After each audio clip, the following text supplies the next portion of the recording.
제우스가 연인을 암소로 만들었습니다. 사랑해서가 아닙니다. 헤라에게 들킬까봐 숨기려고 한 것입니다.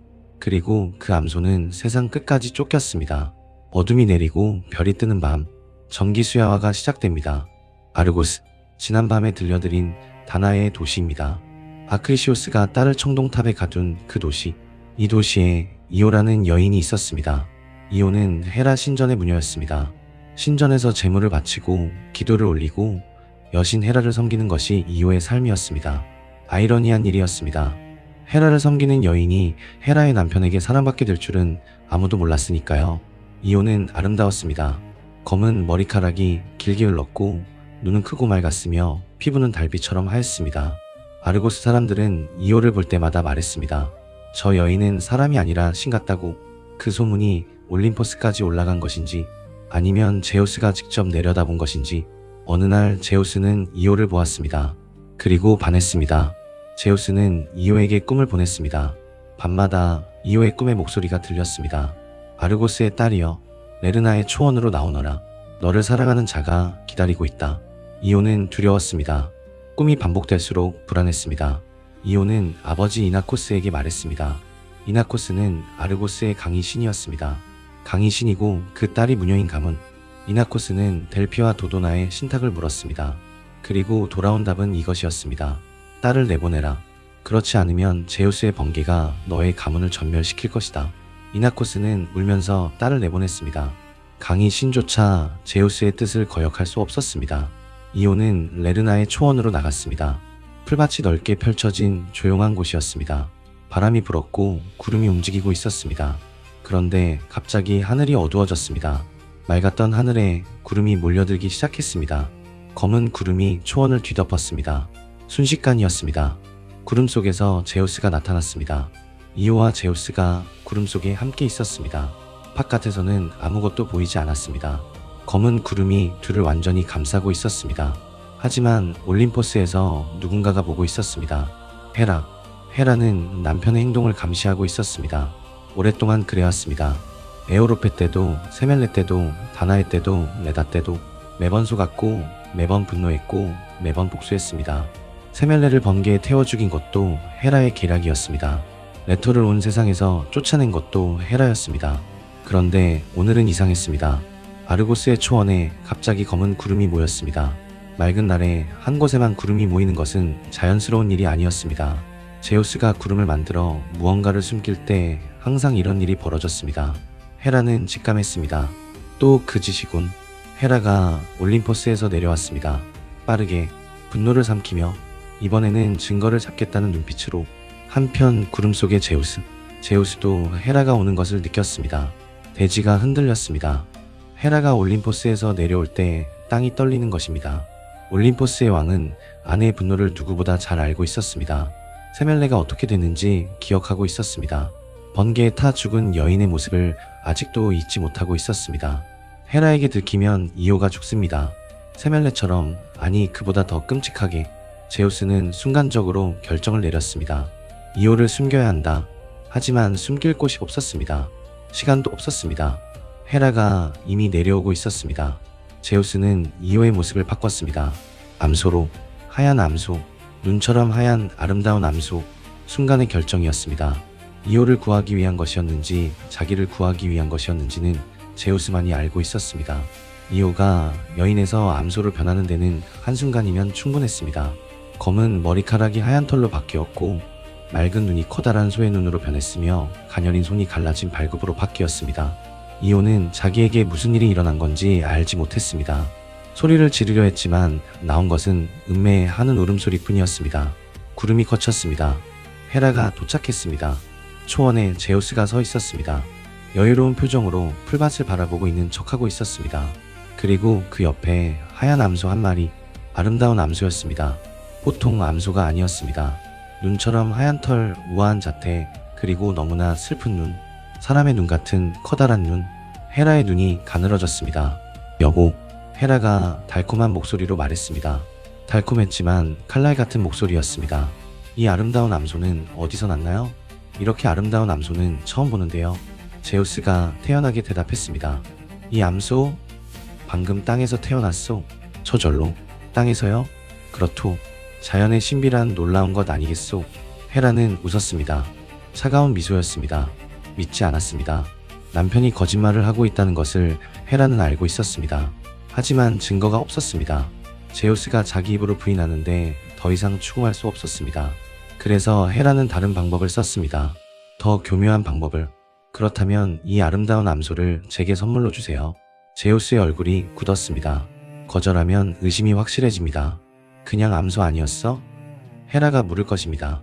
수락하면 이오를 헤라에게 넘기는 것입니다. 제우스는 수락할 수밖에 없었습니다. 가져가시오. 이 한마디가 이오의 운명을 결정했습니다. 제우스는 사랑하는 여인을 아내에게 넘긴 것입니다. 자기 손으로 암소로 만들어 놓고 자기 입으로 넘긴 것입니다. 이것이 제우스의 사랑이었습니다. 위험해지면 연인을 짐승으로 만들어서라도 자기를 지키는 사랑. 헤라는 암소를 받았습니다. 그리고 감시자를 붙였습니다. 아르고스 파놉테스, 100개의 눈을 가진 거인이었습니다. 다나에가 살던 나라 아르고스와 이름은 같지만 전혀 다른 괴물이었습니다. 키가 사람의 2배는 되었습니다. 온몸에 눈이 박혀 있었습니다.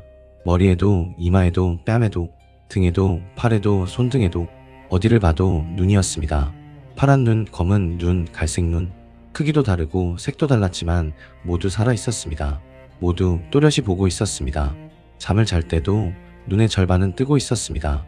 50개가 잠들면 나머지 50개가 깨어 있었습니다. 결코 감시가 끊어지지 않는 괴물. 그리스 전체에서 아르고스를 속일 수 있는 자는 아무도 없었습니다. 헤라가 아르고스에게 명령했습니다. 이 암소를 지켜라. 절대 눈을 떼지 마라. 누가 오든 무슨 일이 있든 이 암소에게서 눈을 떼지 마라.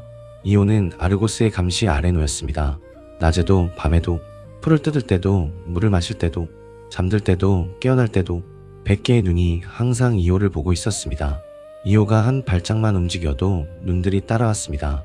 이오가 풀을 뜯으면 아르고스는 그 옆에 앉아 지켜보았습니다. 이오가 물을 마시러 가면 아르고스가 줄을 잡고 따라갔습니다. 한순간도 자유가 없었습니다. 이오는 울었습니다. 하지만 눈물은 소의 눈에서 흘렀고 소리는 소의 울음이었습니다. 말하고 싶었습니다.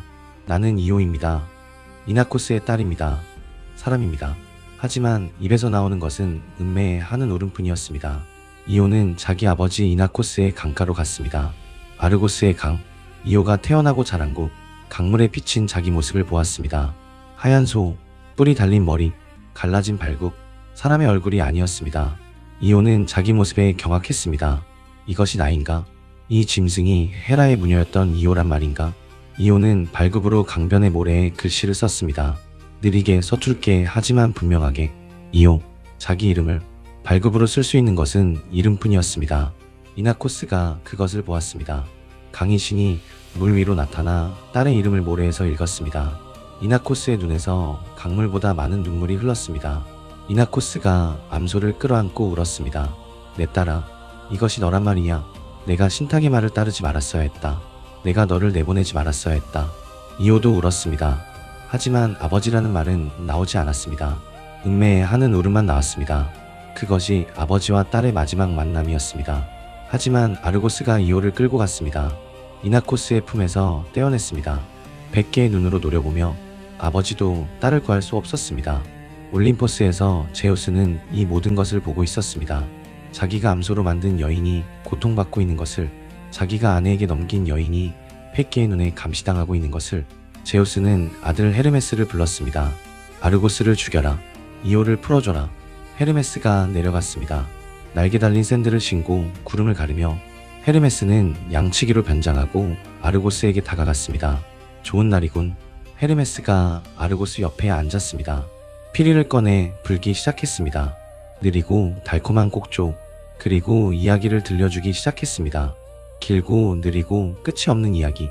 판신과 시링크스의 이야기, 갈대와 바람과 강물의 이야기. 헤르메스의 목소리가 바람처럼 흘렀습니다.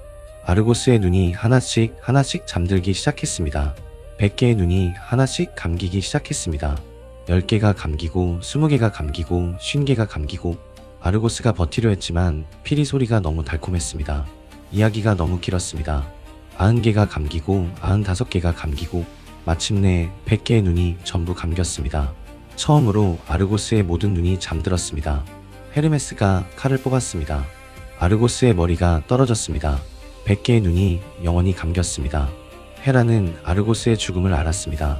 분노했습니다. 충실한 감시자가 죽은 것입니다. 헤라는 아르고스의 100개의 눈을 공작새의 꼬리에 박았습니다. 지금도 공작새의 깃털에 있는 눈 무늬는 아르고스의 눈이라고 합니다. 그리고 헤라는 이오에 대한 복수를 멈추지 않았습니다. 쉐파리를 보냈습니다. 거대한 미친 듯이 무는 쉐파리가 이오의 등을 물었습니다. 이오가 미친 듯이 뛰기 시작했습니다. 고통이 끝나지 않았습니다. 쉐파리가 등을 물면 이오는 뛰었습니다. 멈추면 또 물었습니다. 하루도 쉴 수 없었습니다. 아르고스에서 그리스를 벗어나 바다를 건너 아시아에서 코카서스를 지나 사막을 건너 이집트까지 이오는 세상 끝까지 달렸습니다. 쉐파리에 쫓겨 미친 듯이 달렸습니다. 암소의 몸으로 말도 못하고 울지도 못하고 쉬지도 못하고 그저 달렸습니다. 발굽이 갈라지고 다리가 떨렸지만 멈출 수 없었습니다. 멈추면 쉐파리가 물었으니까요. 이오가 바다를 건넌 곳은 훗날 보스포러스라고 불렸습니다. 소가 건넌 곳이라는 뜻입니다. 이오가 지나간 바다는 훗날 이오니아 해라고 불렸습니다. 이오의 이름을 딴 바다입니다. 이오의 고통이 지명으로 남은 것입니다. 마침내 이오는 이집트에 도착했습니다. 나일 강가. 세상이 끝이었습니다. 이오는 더 이상 달릴 수 없었습니다. 다리가 부러질 것 같았습니다. 지쳐서 쓰러졌습니다. 나일 강이 부드러운 진흙 위에 하얀 암소가 쓰러졌습니다. 나일 강가에서 이오는 하늘을 올려다보며 울부짖었습니다. 소의 울음이었지만 그 안에는 사람의 절규가 담겨 있었습니다. 살려주세요. 제발 이것을 끝내주세요. 소리는 나오지 않았지만 그 눈물이 하늘에 닿았습니다. 제우스가 들었습니다. 이번에는 제우스가 직접 나섰습니다. 헤르메스를 보내는 것만으로는 부족했습니다. 헤라에게 갔습니다. 그리고 맹세했습니다. 스틱스 강에 걸고 신들조차 깨뜨릴 수 없는 가장 무거운 맹세. 다시는 이오를 사랑하지 않겠소. 다시는 이오에게 가지 않겠소. 제발 그만 놓아주시오. 이오가 충분히 고통받았소. 더 이상은 너무 잔인하오. 헤라는 남편의 눈을 뚫어지게 바라보았습니다. 거짓말인지 진심인지 확인하려는 눈빛이었습니다. 그리고 스틱스 맹세를 받고 쇠파리를 거두었습니다. 그리고 고개를 끄덕였습니다. 이오의 몸에서 변화가 시작되었습니다. 하얀 털이 사라지기 시작했습니다. 한 올 한 올 떨어져 나갔습니다. 발굽이 갈라지더니 다시 손가락이 나타났습니다. 소의 넓은 등이 여인의 어깨로 돌아왔습니다. 소의 눈이 사람의 눈으로 돌아왔습니다. 이오가 다시 사람이 되었습니다. 나일 강가에서 오랜 시간 만에 이오는 처음으로 자기 손을 보며 울었습니다. 사람의 손이었습니다. 5개의 손가락이 떨리고 있었습니다. 사람의 눈물이었습니다. 뜨겁고 짠 사람의 눈물, 사람의 목소리로 울 수 있었습니다. 아, 이 한마디가 이오가 사람으로 돌아와서 처음으로 낸 소리였습니다. 이오는 이집트에서 아들을 낳았습니다. 에파포스, 나중에 이집트의 왕이 될 아이였습니다. 에파포스의 탄생에는 많은 전승들이 있습니다. 제우스의 손길을 타고 태어난 자 제우스의 아들 이오가 소로 변하기 전에 제우스의 손길에서 태어나게 된 아들이었습니다. 이오는 이집트에서 여신으로 숭배받았습니다. 이집트 사람들은 이오를 이시스라고 불렀습니다. 암소의 뿔을 가진 여신, 고통을 견디고 끝까지 살아남은 여신. 하지만 이오는 아르고스로 돌아가지 못했습니다. 아버지 이나코스를 다시 만나지 못했습니다. 제우스의 사랑은 이오에게서 고향과 아버지와 인간의 몸까지 빼앗았습니다. 되찾은 것은 몸뿐이었습니다. 잃어버린 세월은 돌아오지 않았습니다. 제우스의 사랑은 여전히 멈추지 않았습니다. 다음 밤에는 남편의 얼굴로 아내를 속인 밤, 그리고 가장 위대한 영웅의 탄생, 알크메네입니다. 오늘 밤 정기수야와는 여기까지입니다. 구독과 좋아요는 정기수에게 큰 힘이 됩니다. 알림을 켜두는 것도 잊지 마십시오. 안녕히 주무십시오.